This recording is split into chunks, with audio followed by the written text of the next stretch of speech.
Na semana passada nós iniciamos uma série de exposição do Evangelho, no Evangelho segundo Marcos. A essa série de mensagens nós intitulamos A Chegada, como uma referência à chegada do Evangelho entre nós, ao nascimento do Salvador Jesus Cristo. Nós vamos seguir ouvindo sobre o ministério do Filho de Deus. Nós veremos que a vida de Jesus foi uma vida de batalhas travadas e vencidas contra Satanás e contra os seus asseclas. Abra sua Bíblia em Marcos, Evangelho segundo Marcos, capítulo 1, versículo 12 e 13. Marcos, capítulo 1, versículo 12 e 13.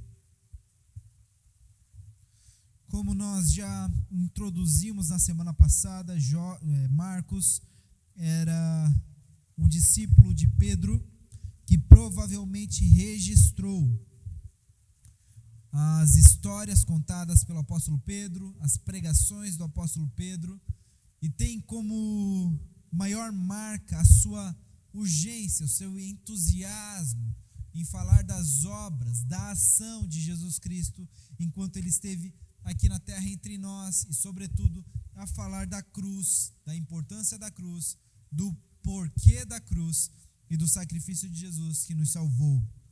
Vamos ler o texto. Em seguida, o Espírito conduziu Jesus ao deserto, onde ele foi tentado por Satanás durante 40 dias. Estava entre animais selvagens e os anjos o serviram. Feche seus olhos, curva a sua fronte e vamos orar. Santo Deus, amado Pai, nós estamos prestes a ouvir a Tua palavra. Nós ouvimos já a exposição da Tua palavra, o texto onde o evangelista Marcos nos conta acerca das suas tentações no deserto. Jesus Cristo, ensina-nos nessa manhã. Que o Senhor se sobreponha a todos os nossos pensamentos que não tem a ver com o Senhor. Que o Senhor encha os nossos corações de paz, de esperança. Que nessa manhã a Tua palavra seja pregada para que nós sejamos firmados no caminho que leva ao Senhor, ou então trazidos de volta a esse caminho. Espírito Santo, fala aos nossos corações com uma voz audível, penetrante, profunda, para que saibamos que não somos nada se não for no Senhor, para que saibamos mais uma vez que o Senhor nos salvou dos nossos pecados, para que saibamos mais uma vez que nós dependemos todos os dias da nossa vida do Senhor, para que saibamos que o Senhor é o nosso Deus, o nosso Salvador, o nosso Redentor, que nos sustenta e está presente. Em nome de Jesus nós oramos. Amém e amém. Bom, Marcos, ele registra esse evento da história, do início da história do ministério visível de Jesus, de uma forma bastante sucinta, direta e objetiva. Ele registra as tentações de Jesus no deserto em 2 versículos. Tanto Marcos, o evangelista Marcos, quanto o evangelista Lucas também registram esse evento, esse acontecimento, mas Marcos usa 11 versículos para isso, enquanto Lucas usa 13 versículos para isso. Eu falei Marcos, Mateus, tanto Mateus quanto Lucas, eles expõem esse acontecimento de uma forma muito mais cheia de detalhes e de acontecimentos. Marcos não. Marcos é mais direto. Talvez o propósito de Mateus e de Lucas fosse expor Jesus como modelo de conduta. Mas aqui nós vemos que o objetivo de Marcos é expor Jesus como aquele que venceu o diabo, como vitorioso, como aquele que passou vitorioso pelo deserto. ele não se atém à conduta de Jesus lá, mas à vitória que Jesus conquistou no deserto. O deserto é aquele lugar inóspito, aquele lugar de solidão, e naquele lugar de solidão, a casa do diabo, o covil do demônio, Jesus vence a sua primeira batalha. Esse registro de Marcos, ele faz parte de um conjunto de acontecimentos que marcam o início do ministério visível de Jesus. O primeiro deles, registrado entre os versos 2 e 8, mostra que João Batista, o profeta do Novo Testamento, apontava para o Messias como sendo maior do que ele, como trazendo o batismo do Espírito Santo, o batismo que perdoaria pecados. João Batista aponta para o Messias como aquele que seria o rei, que veio trazendo consigo o reino de Deus, o reino eterno de Deus. João Batista diz: olha, eu batizo vocês com água, mas ele virá e batizará vocês com o Espírito Santo. Eu batizo vocês para que vocês sejam encaminhados para o arrependimento, mas ele virá e batizará vocês com o Espírito Santo, e vocês terão seus pecados purificados e perdoados. Eu não posso perdoar o pecado de vocês, mas ele virá e perdoará os muitos pecados que vocês cometem. O segundo acontecimento que marca a confirmação do ministério visível de Jesus é quando João Batista batiza Jesus nas águas. João Batista mesmo, ele diz: olha, importa que você me batize, não eu o batize. Ele fala: está errado, as coisas não são assim. E Jesus, com toda a calma e paciência que tem, diz para João Batista: João Batista, importa que aconteça assim agora, para que se cumpra a profecia. Então João Batista batiza Jesus nas águas, confirmando o ministério de representação de Jesus com a humanidade. Jesus estava sendo batizado para assumir sobre si. Ali Jesus assume os nossos pecados sobre ele, porque João Batista mesmo dizia que o batismo é para arrependimento, mas Jesus não tinha pecados, ele não precisava se arrepender. Quem não tem pecados não tem motivo de arrependimento. Então, quando Jesus é batizado, ele está assumindo o nosso papel, a nossa posição de pecadores. Ali começa, então, a representação de Jesus nesse batismo. Você sabe, então, no ato do batismo, após o batismo, o céu se abre, uma voz do céu, a voz do Pai diz: você é o meu filho, em quem tenho muito prazer. O Espírito, como uma pomba, repousa sobre Jesus, e logo em seguida, então, Jesus é conduzido até o deserto, que é o terceiro acontecimento que confirma o ministério visível de Jesus, e é o nosso texto de hoje, quando Jesus passa e vence no deserto. Sabemos que Jesus, ele foi enviado pelo Pai, cumprindo assim a profecia, porque os profetas falavam a respeito daquele que viria, o Messias que salvaria o mundo dos seus pecados. Irmãos, é muito importante que nós saibamos uma coisa: nós precisamos sim de governantes que sejam bons, que pensem no povo, que pensem nas pessoas, mas eles não podem resolver o nosso problema, porque o nosso problema, muito mais do que doenças, enfermidades e miséria e fome, é o pecado. E só quem pode resolver o problema do pecado é Jesus Cristo. Por isso nós devemos ansiar não por governos humanos, por mais que nós tenhamos que cumprir os nossos deveres cívicos e votar corretamente nas eleições, nós não podemos ansiar por governos humanos. Nós devemos esperar pelo governo celestial, o Rei dos Reis, que veio, que reinou como homem e estabeleceu o reino de Deus entre nós. Jesus veio, foi profetizado pelos profetas, e ele veio como um de nós. Ele assumiu a forma humana, para que na cruz do Calvário ele morresse a nossa morte e ressuscitasse ao terceiro dia. Então ele torna-se Senhor tanto de vivos quanto de mortos. Como homem, Jesus precisava ser provado. Como homem, Jesus precisava ser testado. O seu chamado precisava ser aprovado pelo Pai. O ministério que havia sido designado a Jesus precisava ser testado no deserto. Quer dizer então que Jesus, ele poderia ter falhado em sua missão? Não. É claro que não. Jesus era homem e plenamente Deus. Se ele era plenamente Deus, ele era infalível. Em suas provações e testes, ele experimenta em sua forma humana os desafios que nós, seres humanos, enfrentamos. Porém, ele não pecou. Ou seja, muito mais do que o objetivo de ser aprovado ou reprovado, o objetivo era que Jesus ele se compadecesse de nós. Ele soubesse como nós sofremos as tentações e como nós reagimos a essas coisas.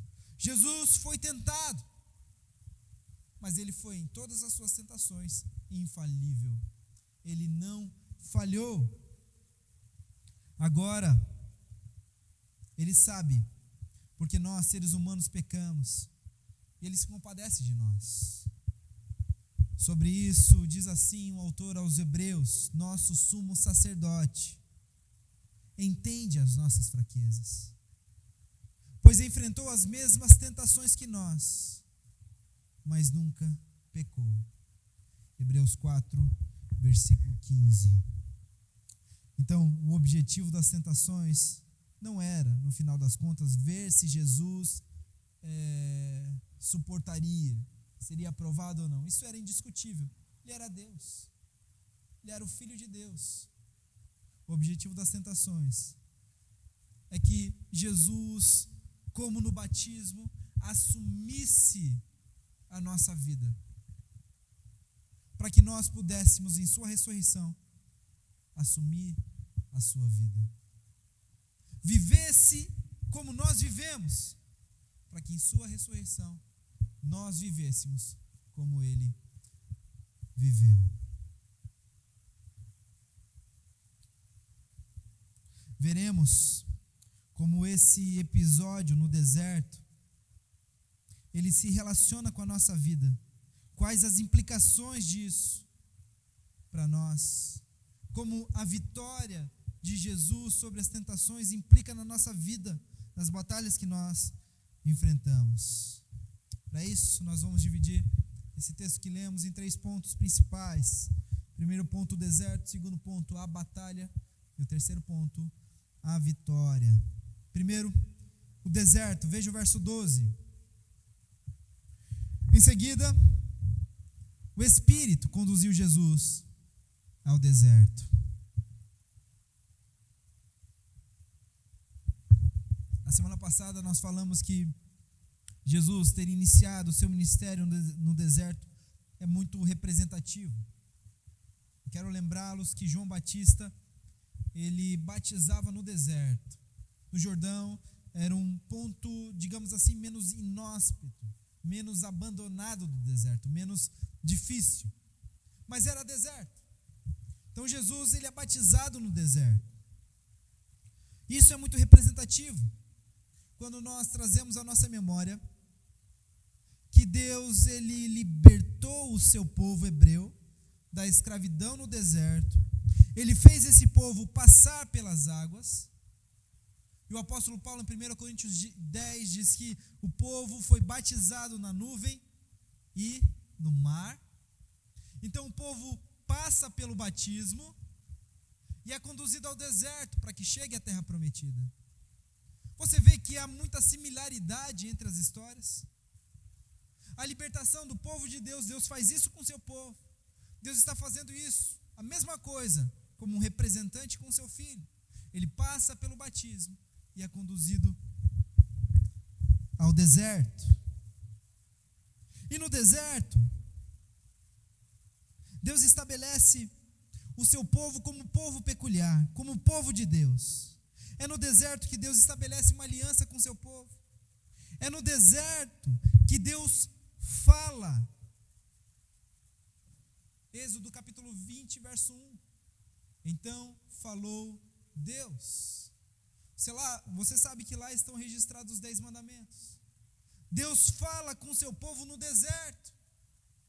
Você lembra o que acontece após o batismo de Jesus? Os céus se abriram. Uma voz do céu disse: você é o meu filho amado, e você tenho muito prazer. No deserto, Deus falou a Moisés e estabeleceu a aliança da lei. No deserto, Deus disse ao seu filho e estabeleceu a aliança da graça. Algumas coisas saltam aos nossos olhos nesse pequeno versículo, nessa pequena frase. Em primeiro lugar, Marcos diz, em seguida. Em outras versões, nós encontraremos imediatamente, logo após. É recorrente, esse advérbio é recorrente na linguagem de Marcos. Você vai encontrar cerca de 47 vezes esse advérbio, imediatamente, logo após, dada a urgência de Marcos a falar a respeito da ação, das vitórias de Jesus sobre Satanás. Mas isso é muito importante estar registrado aqui, porque nós vemos então que do momento da exaltação, da consagração, da exclamação do Pai, você é o meu filho amado, ao momento da miséria e da humilhação, não há espaço de tempo. É logo em seguida, é imediatamente depois. O filho ouve a voz do pai falando, você é o meu filho e eu amo você muito, você é o meu filho mais amado, mais apreciado, o meu filho preferido.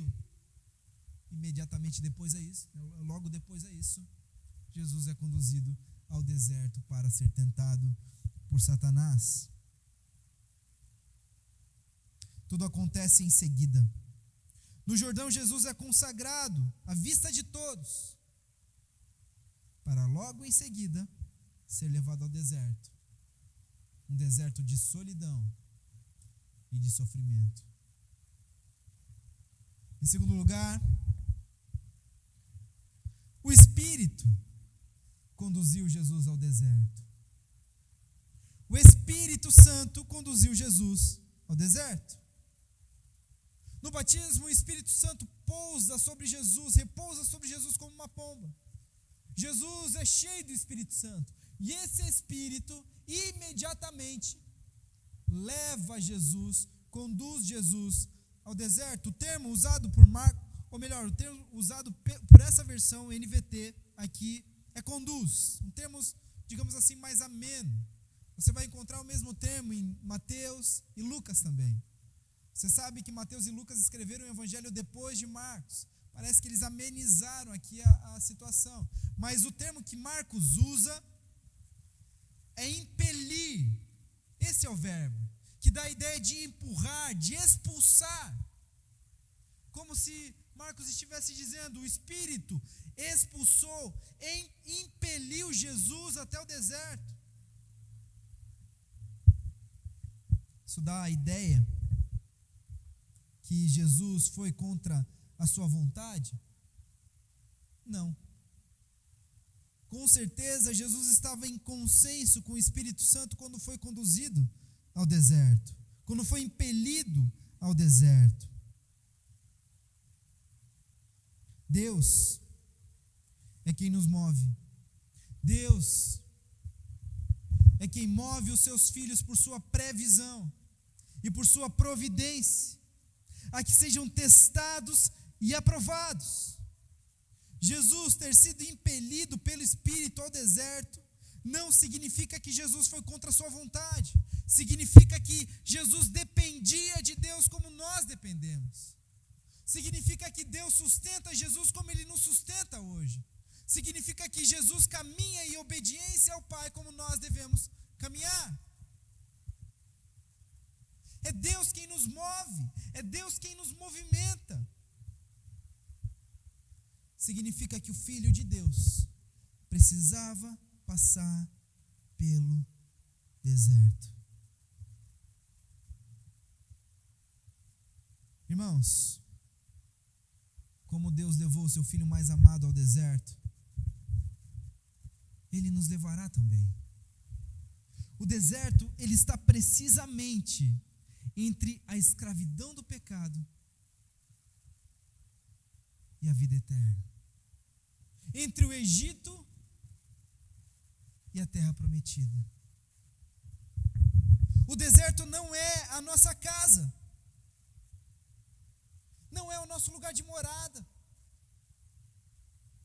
mas é o caminho por onde nós passaremos para voltarmos para nossa casa, para o reino de Deus, para a cidade santa, a cidade celestial. O deserto é um lugar de sofrimento, o deserto é um lugar de dor, é um lugar de solidão, mas também um lugar de encontro com Deus, é um lugar de dependência. Deus nos levará ao deserto, porque o deserto é o caminho que nos leva à terra prometida. É no deserto que nós contemplamos o Deus da nossa vida. Vocês já assistiram o filme Náufrago? Quem assistiu já esse filme? Quem não levantou a mão é pecador. Assista esse filme, por favor. Esse filme, o protagonista, não lembro o nome dele, é estrelado por... Esqueci o nome também. Mel Gibson? Não. Náufrago. Como? Tom Hanks. Sou fã do Tom Hanks. Esqueci o nome dele. Mel Gibson. Que loucura. Então Tom Hanks lá, ele cai de avião e fica perdido, solitário, numa ilha deserta. Depois de algum tempo, naquela solidão, ele pega uma bola de vôlei, Wilson, e ele faz uma carinha naquela bola, e aquela bola ele chama de Wilson, e passa a ser o seu melhor amigo. Porque o homem em solidão, ele precisa de relacionamentos, ele busca esses relacionamentos. Nós não fomos criados para vivermos sozinhos. Sabe por que Tom Hanks, o personagem, ele faz uma bola de vôlei como seu melhor amigo? Porque ele não conhecia o Deus de toda a terra. Se ele conhecesse a Deus, ele se relacionaria com Deus. O deserto, então, meus irmãos, é um lugar de relacionamento com Deus, onde nós procuraremos por Deus, porque nós estamos solitários e precisamos de comunhão. Então nós que conhecemos o Senhor Jesus, buscaremos o Senhor Jesus, porque nós precisamos dele. O deserto é o lugar da providência de Deus para nós. Jesus passou pelo deserto. Jesus, ele sofreu como nós. Jesus foi tentado como nós somos, mas sem pecado. Por isso, Jesus, ele pode se compadecer das nossas lutas, porque ele sabe o que nós passamos. Ele sabe como nós sofremos. Se você está no deserto hoje, passando por dificuldades, busque ao Senhor, porque ele sabe o que você está passando. Ele conhece o seu coração, ele conhece o seu sofrimento. Não temos, meus irmãos, um Deus que é distante de nós. Ele sabe o que nós sofremos. Ele se compadece dos nossos sofrimentos, das nossas lutas. E assim nós podemos ir à frente no texto. Segundo ponto do nosso sermão, a batalha. Veja lá o verso 13, a primeira parte do verso. Em seguida, o Espírito conduziu Jesus ao deserto, onde ele foi tentado por Satanás durante 40 dias. É no deserto que Jesus enfrenta a sua primeira batalha contra o diabo. Isso acontece na casa do inimigo. O mundo é o reino temporário de Satanás. O reino que Satanás usurpou do verdadeiro rei. C.S. Lewis, ele define o cristianismo na seguinte analogia. Cristianismo é a história de como o rei por direito desembarcou disfarçado em sua terra e nos chama a fazer parte de uma campanha de sabotagem. O mundo, meus irmãos, ele é dominado por Satanás. O mundo jaz do maligno. Satanás tem dominado os corações de muitos. Tem dominado essa terra. Esse rei de Araque, ele fará de tudo para impedir o Filho de Deus de chegar à cruz, porque ele sabe que a cruz seria a vitória final e definitiva. Esse rei de Araque está empenhado em sabotar o propósito de Deus para o seu povo. Então ele tenta o Filho de Deus, ele intenta o Filho de Deus a pecar, a transgredir, a desobedecer ao Pai. Ele sempre fez isso, meus irmãos, desde o Éden. O diabo não muda.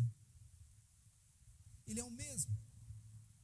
Ele pode até modificar as suas formas, mas ele é o mesmo. O mesmo tentador. Por que Jesus é impelido ao deserto pelo Espírito para ser tentado? Por que Jesus precisava ser tentado? Por quê? Qual que é a razão disso? Nós vemos 3 motivos por que Jesus precisava ser tentado. Primeiro, para que Jesus passasse vencedor pelo mesmo teste que o primeiro homem falhou. Jesus é tido pelo apóstolo Paulo como o segundo Adão. O primeiro Adão é aquele do Gênesis, e Jesus é tido como segundo Adão. Paulo fala que aquele era alma vivente, este é espírito vivificante. Jesus é tido como segundo Adão. O primeiro Adão, o primeiro homem, fora criado à imagem e semelhança de Deus, e tinha a responsabilidade de multiplicar essa imagem e semelhança para a glória de Deus, para que Deus fosse glorificado. O primeiro homem foi testado no jardim pelo mesmo tentador e falhou. Ele falhou em sua missão. O primeiro homem era o cabeça da raça humana, era o representante federal de todos nós, seres humanos. Nós hoje apontamos para Adão e dizemos: maldito Adão, por que você foi fazer isso? Mas deveríamos, no entanto, apontar para nós mesmos e dizer: maldito Adão, por que você foi fazer isso? Porque o que Adão estava fazendo no deserto, no jardim do Éden, era o que nós fazemos todos os dias. Se cada um de nós estivéssemos no lugar de Adão, teríamos feito exatamente a mesma coisa. Adão está lá para dizer, em alto e em bom som: o ser humano pecou e precisa de um redentor, e carece de um redentor. Pela falha do primeiro homem, Adão, o pecado entrou no mundo, e pelo pecado a morte, e com ela toda a miséria, toda a maldade, todo o sofrimento. Tudo isso é resultado da falha do primeiro homem. Mas Deus não deixou tudo como estava. Ele resolve esse problema enviando um outro Adão, que seria o cabeça de uma nova raça, a igreja. Esse novo Adão é o seu próprio filho, que precisa passar no teste que o primeiro homem falhou. É por isso que o Espírito impele Jesus ao deserto, para que ele seja testado como Adão foi testado, e seja aprovado nesse teste, e vença esse teste. Em segundo lugar, Jesus foi impelido ao deserto para vencer o diabo. Esse era o objetivo. Com a derrota do primeiro homem, Satanás passou a ser o príncipe deste mundo, o espírito que opera nos filhos da desobediência, a Bíblia diz. O diabo é o enganador, o diabo é o mentiroso, o diabo é o grande inimigo de Deus e quer destruir a humanidade. Aliás, o nome Satanás, a palavra Satanás significa adversário, inimigo. Esse adversário, ele batalha para usurpar os propósitos de Deus para a humanidade. Esse adversário é um adversário porque ele quer ser o próprio Deus. Ele anseia ser como Deus. Ele anseia ser Deus. Veja que coisa interessante. A Bíblia está repleta de "e disse Deus", e Deus falou. Quando o diabo está no deserto tentando Jesus, Mateus e Lucas registram 3 das tentações, talvez o ápice das tentações, as últimas tentativas, as últimas cartadas de Satanás. E em todas as 3 tentações o texto diz: o diabo disse, o diabo disse, o diabo disse. Ele sempre quis ser Deus. Ele sempre quis assumir o papel de Deus. A última das 3 tentações registradas por Mateus é aquela que o diabo então diz para Jesus: olha, se você se prostrar e me adorar, eu te darei todos os reinos dessa terra. Então Jesus responde, mais uma vez, com a palavra de Deus: somente a Deus adorarás e só a Ele prestará culto. Diabo, você não é Deus e você nunca será Deus. Mas esse é o intento de Satanás. Ele quer ser Deus, por isso ele quer usurpar os propósitos de Deus. Ele não quer que a glória seja dada a Deus. E como ele tem conseguido fazer isso, meus irmãos? Dentro da igreja. Dentro da igreja. Pessoas ocupadas, cristãos ocupados com a sua própria glória, com a manifestação da sua honra própria. Pessoas que não apontam para Deus mais, mas apontam para si mesmas. Pessoas que não estão comprometidas com a glória de Deus, mas com a sua própria glória. São servos de Satanás, servos do adversário de Deus. Sempre que nós não apontamos para Deus, nós nos tornamos um adversário dele, porque apontamos para qualquer outra coisa que não é Deus. Por isso o apóstolo Paulo nos diz de forma bastante enfática: tudo que vocês fizerem, façam para a glória de Deus. Façam para a glória de Deus. Façam sabendo que você é um miserável pecador que foi salvo sobrenaturalmente pela graça de Jesus, sem ter feito nada para merecer isso. Jesus fez tudo por nós. Deus fez tudo por nós. Por isso Jesus precisava vencer esse adversário. Esse adversário precisava ser vencido, ser derrotado na sua casa, no seu covil, no seu habitat natural, que era o mundo, onde Satanás jaz. Ele foi humilhado na sua casa. Sabe, meus irmãos, quando o texto diz que as portas do Hades não prevaleceriam contra a igreja, não significa que são as portas do Hades que vêm contra a igreja. Significa que é a igreja que vai contra as portas do Hades. Foi Jesus que veio contra Satanás. Satanás nunca quis esse confronto, nunca quis enfrentar o Filho de Deus. Ele nunca quis participar desse embate.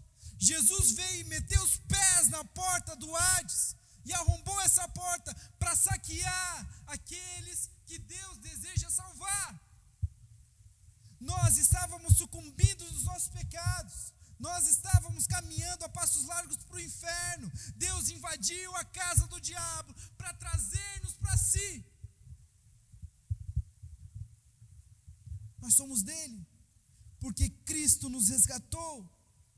Cristo é aquele que foi ao mercado dos escravos, escolheu os piores e os comprou. Os comprou pagando uma fatura superfaturada. O seu sangue foi o preço. Por isso, hoje, meus irmãos, glória a Deus, nós lutamos uma luta vencida contra o adversário derrotado. Satanás foi vencido. Se nós perdemos a nossa batalha, como o primeiro Adão perdeu, Jesus venceu a sua primeira batalha. Jesus venceu Satanás na sua casa. Jesus venceu Satanás no deserto. Em terceiro lugar, porque Jesus foi conduzido, foi impelido pelo Espírito para o deserto. Jesus precisava aprender a ser tentado e suportar as tentações para ser o nosso intercessor, para ser o nosso sacerdote. Por 40 dias Jesus foi tentado. É bem verdade que, como eu já disse aqui, Mateus e Lucas, eles registram apenas 3 das tentações, talvez o ápice das tentações. Mas Mateus, ele deixa muito claro que Jesus foi tentado durante os 40 dias. Foram 40 dias e 40 noites de tentação, de jejum, de oração e de tentação, vencida com a palavra. A Bíblia nos diz que Jesus passou por todo tipo de tentação. no deserto e também ao longo da sua vida. Nós vemos Jesus em angústia, em agonia no Getsêmani. Nós vemos que seu próprio amigo, Pedro, diz para ele: Senhor, eu não vou deixar que isso aconteça com o Senhor, eu nunca vou deixar que o Senhor vá para a cruz. Você lembra quem não quer que Jesus vá para a cruz? Eu não vou deixar que o Senhor vá para a cruz. O que Jesus responde? Afasta-te de mim, Satanás. Jesus é tentado ao longo da sua vida. O autor aos Hebreus, ele nos diz que Jesus, embora sendo filho de Deus, ele aprendeu a obediência por meio do sofrimento. Por meio do sofrimento, Jesus aprendeu a obediência. E assim ele foi capacitado para ser o sumo sacerdote perfeito e a fonte de salvação para todos aqueles que lhe obedecem. Jesus passou pelas tentações para ser o nosso sumo sacerdote perfeito, para ser o nosso Salvador. Por isso, meus irmãos, diante das tentações que aparecem na nossa vida, nós podemos apelar ao nosso advogado fiel. Atos nos diz que ele é o nosso advogado fiel. Ele sabe o que nós passamos e conhece as nossas fraquezas. Meu amado irmão, não desista de apelar a Jesus Cristo, a fim de que Ele lhe ajude a vencer os seus pecados. Ele sabe o que você passa. Ele conhece as suas limitações, os seus pecados. Ele sabe que você está passando. E Ele já venceu o tentador. Ele já venceu o tentador. Último ponto do nosso sermão, nós veremos a vitória de Jesus Cristo sobre o tentador. Jesus, ele sai vitorioso em seu confronto contra Satanás. O Filho, levado pelo Espírito Santo à casa do inimigo, consagra-se vitorioso. Nós não sabemos o teor das tentações que Jesus venceu, a não ser aquelas 3 registradas por Mateus e por Lucas. A primeira delas, você se lembra, Jesus é tentado por Satanás, depois de 40 dias, o texto de Mateus diz que Jesus teve fome, então Satanás aparece e diz, ele diz assim, se tu és filho de Deus, transforma essas pedras em pães e coma. Você se lembra que imediatamente depois ao batismo, Jesus é levado ao deserto para ser tentado pelo diabo, e o diabo está dizendo para Jesus, se você é filho de Deus, se aquilo que Deus disse para você, lá no seu batismo, tu és o meu filho amado, é verdade, então transforma essas pedras em pães. E Jesus responde com a Bíblia, está escrito, não só de pão viverá o homem, mas de toda palavra que procede da boca de Deus. Como se ele dissesse, eu sou filho de Deus, mas eu não preciso fazer isso porque eu estou alimentado, não pelo pão que alimenta o corpo por um momento, mas logo é absorvido e você fica de novo com fome, mas pela palavra que produz um alimento eterno. O diabo propõe para Jesus que ele fosse Deus de si mesmo e que fizesse as coisas por seu próprio bel prazer. Em segundo lugar, o diabo leva Jesus até o pináculo do templo, o lugar mais alto, e diz, joga-te daqui para baixo, porque está escrito, o diabo citando a Bíblia, como ele fez lá no Éden, aos seus anjos dará ordens para que te protejam. Mais uma vez Jesus responde com a palavra, também está escrito, não tentarás o Senhor teu Deus. O diabo propõe para Jesus que ele haja e viva independente de Deus. Em terceiro lugar, o diabo diz: olha, se você se prostrar e me adorar, todo esse reino eu te darei. Jesus mais uma vez responde com a palavra: adorarás somente a Deus e só a Ele prestará culto. Jesus estava comprometido com o primeiro e maior mandamento: não terás outros deuses além de mim. Jesus se submete ao Deus de toda a terra e não ao diabo. A proposta do diabo para Jesus é que ele se submetesse a ele. Muito similar ao que aconteceu no Éden. O diabo chama o homem a ser independente de Deus, a ser Deus da própria vida, a se submeter ao diabo como Deus. Mas diferentemente do primeiro homem, Jesus a todas as tentações resistiu e venceu. Quais foram as armas de Jesus? Oração, jejum e Bíblia. Irmãos, nós temos tudo ao nosso alcance para vencermos as tentações. Oração, jejum e Bíblia. Não são apenas regras de uma religião moralista, são os maiores meios pelos quais nós passaremos pelo deserto em segurança. Oração, jejum e Bíblia.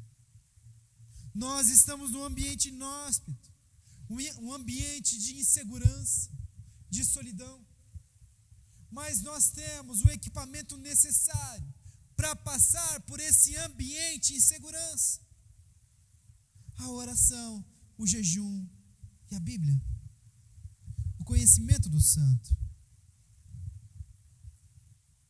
Jesus venceu no deserto. Jesus venceu as setas de Satanás no deserto.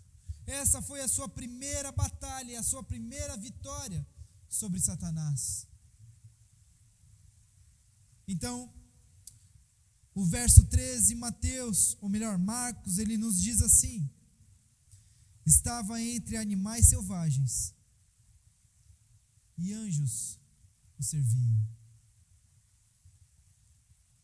Só Marcos registra esse acontecimento. O que isso significa? É verdade que há muitas interpretações controversas para essa frase, mas eu gosto do que diz o comentarista bíblico Adolf Paul, que sugere que esse lugar estava entre animais selvagens e anjos o serviam. Se trata do paraíso restaurado. Irmãos, o primeiro Adão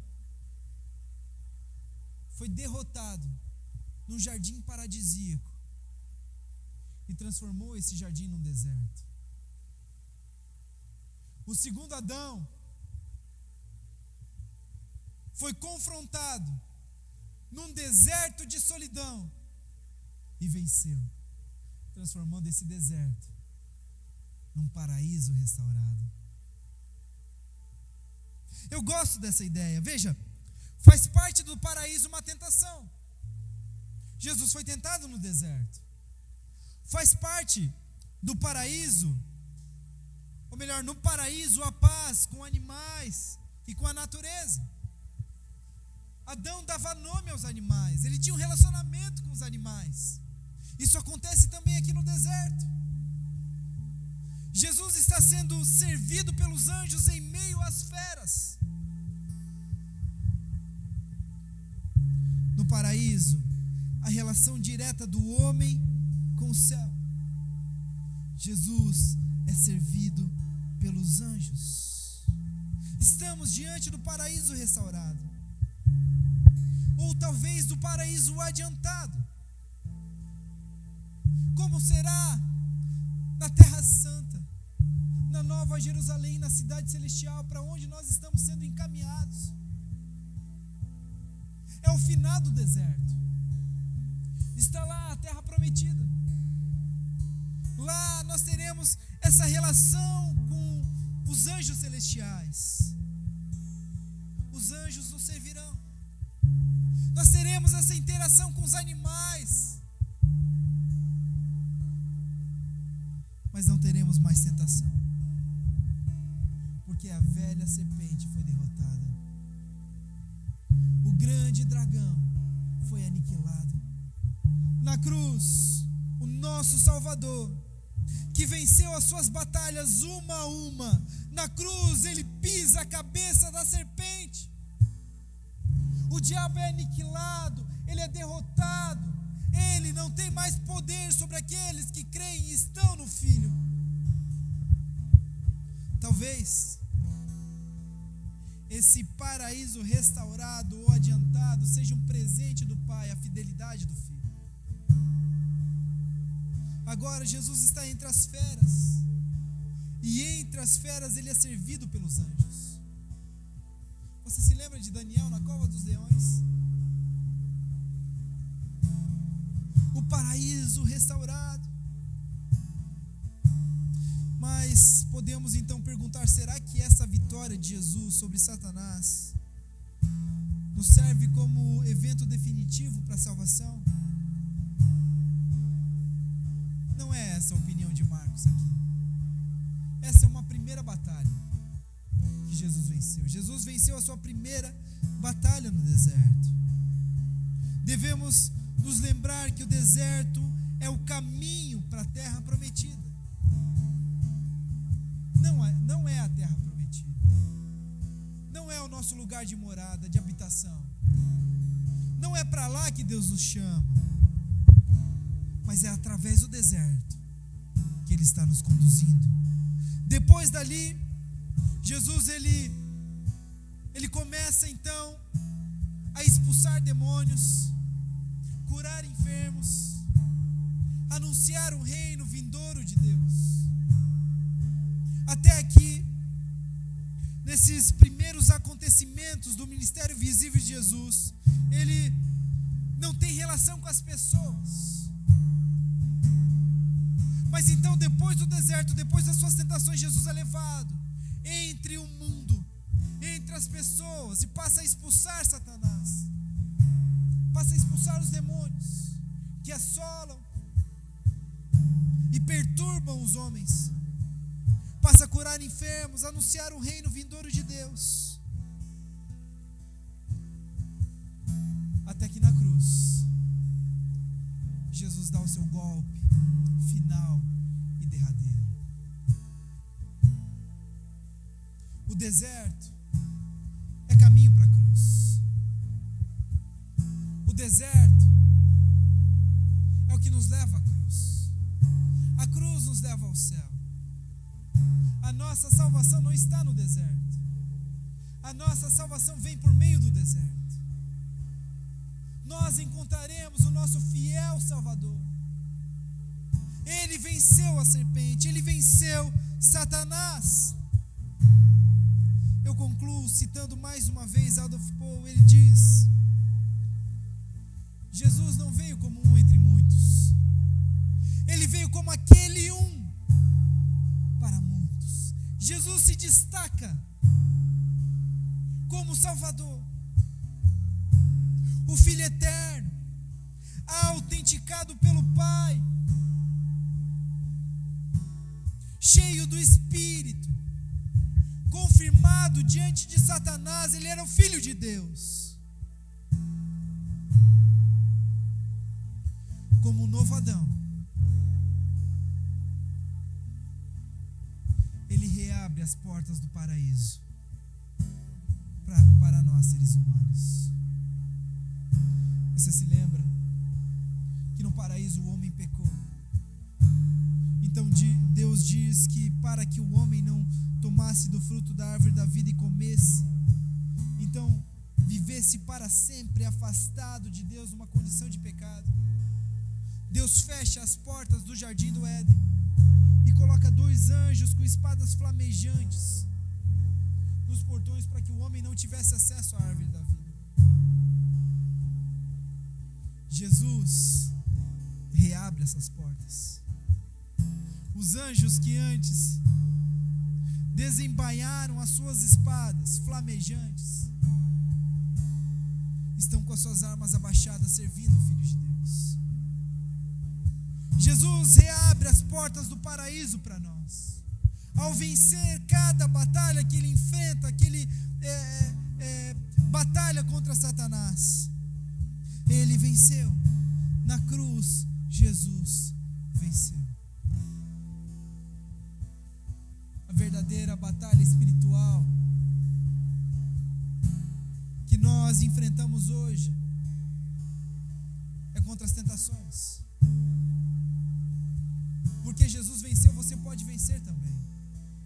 Porque ele venceu, ele nos dá as ferramentas para vencermos também. Porque Jesus venceu, porque Jesus passou por essas tentações, ele se compadece de você. Você tem um sumo sacerdote que sabe o que você passa, que conhece as suas dores, que conhece as suas frustrações, os seus lamentos. Você tem um Deus conosco, um Emanuel, que está com você. Eu estarei com vocês até o fim dos tempos.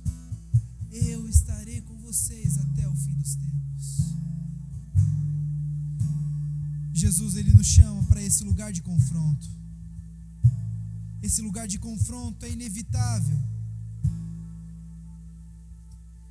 para todos aqueles que decidem caminhar o caminho do discipulado, seguir a Jesus, imitar o Filho de Deus. Esse lugar de confronto é inevitável para nós. Por isso devemos nos submeter, meus irmãos, à palavra de Deus. Devemos nos submeter à oração. Devemos nos submeter ao jejum. Jejum não é só passar fome. Jejum, aliás, é buscar uma plena consciência de que Jesus está conosco. Porque, Jesus, nós temos que jejuar, mas os seus discípulos não jejuam. Acaso é necessário que os convidados do noivo jejuem enquanto o noivo está com eles? Dias, porém, virão que o noivo lhe será tirado. Nesses dias certamente jejuarão. Por que jejuamos? Para que tenhamos a consciência plena de que o noivo está conosco. Mesmo que não possamos vê-lo, ele está conosco. E porque ele está conosco, nós vencemos a tentação. Porque ele está conosco, nós, diante das maiores lutas das nossas vidas, dizemos: entre o pecado e o Filho de Deus que me amou e se entregou por mim, eu escolho o Filho de Deus, porque ele está comigo. Mas nós só teremos essa consciência se conhecemos a sua palavra, buscando a sua palavra, e buscando essa humildade de reconhecer que somos frágeis, fracos e suscetíveis às tentações, em oração. Precisamos orar, jejuar e conhecer a Bíblia. Só assim nós confiaremos que o Filho de Deus venceu o diabo, e porque ele venceu, nós podemos ser mais do que vencedores. Porque ele venceu, nós vencemos também. Fique de pé no seu lugar, vamos orar.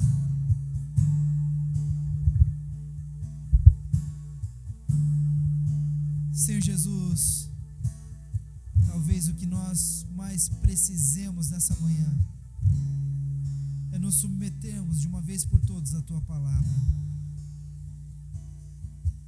Ela é clara, ela é reta,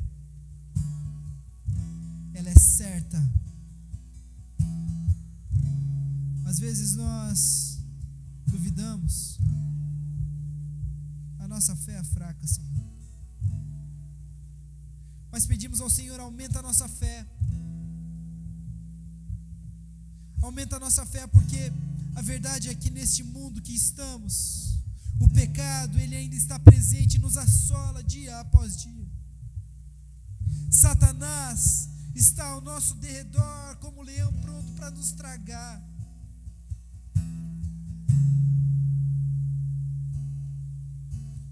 Por isso, Santo Deus, pedimos ao Senhor, em oração, em humildade,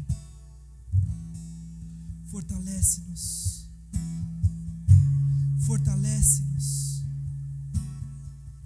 não para que batalhemos as nossas batalhas sozinhos, mas para que nas batalhas tenhamos a consciência de que o Seu Filho está conosco, e Ele venceu em nosso lugar, Ele venceu por nós,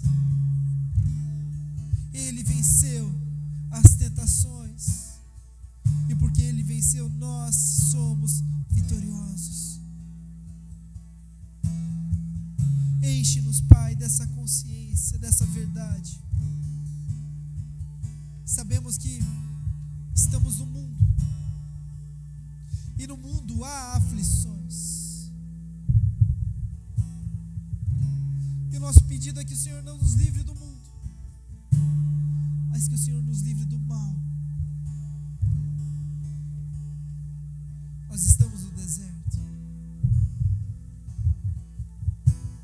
mas que os nossos olhos não estejam no deserto, estejam na terra prometida, para onde o Senhor está nos conduzindo. Leva-nos, Santo Deus, em segurança até lá. Em nome de Jesus. Amém. Amém. Vamos cantar, irmãos. Vamos cantar ao Senhor.